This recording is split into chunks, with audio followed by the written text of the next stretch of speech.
కేటీఆర్ గారిని కానీ కేసీఆర్ గారిని దగ్గరికి వెళ్ళి చూసినాం మేము. ఎంతసేపు వాళ్ళ తపన ఏముండేదంటే, ఒకరోజు కేటీఆర్ గారితో నేను షాద్ నగర్ వెళ్ళాను. కంపెనీ ఇనాగ్రేషన్కి వెళ్ళాము. ఒక కంపెనీ షాద్ నగర్లో కంపెనీ ఇనాగ్రేషన్ చేసిన తర్వాత కార్లు ఎక్కిన తర్వాత రింగ్ రోడ్ ఎక్కిన తర్వాత అక్కడి నుండి మొదలు పెడితే మళ్ళీ తుక్కుగూడకు చేరుకునేంత వరకు ఒక కంపెనీ గుజరాత్కు పోతుంది.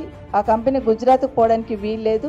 మీరందరూ వెళ్ళండి, కూర్చోండి, కావాలంటే స్పెషల్గా ఫ్లైట్ వేసుకొని ఆ కంపెనీ వాళ్ళని తీసుకురండి, వాళ్ళ ఇన్వెస్ట్మెంట్ మన దగ్గరే పెట్టాలని అధికారులకు అక్కడి నుండి ఇక్కడి వరకు డైరెక్షన్ ఇస్తూ, ఇంకా వేరే లోకంలో మేము పక్కలు ఉన్నామనేది కూడా మర్చిపోయారు. మేము ఉన్నాం పక్కలు అనేది కూడా మర్చిపోయి మాట్లాడుతూనే ఉన్నారు ఎట్టి పరిస్థితుల్లో కంపెనీ రావాలని. ఇట్లా 4-5 కంపెనీస్ నేను సాక్ష్యం.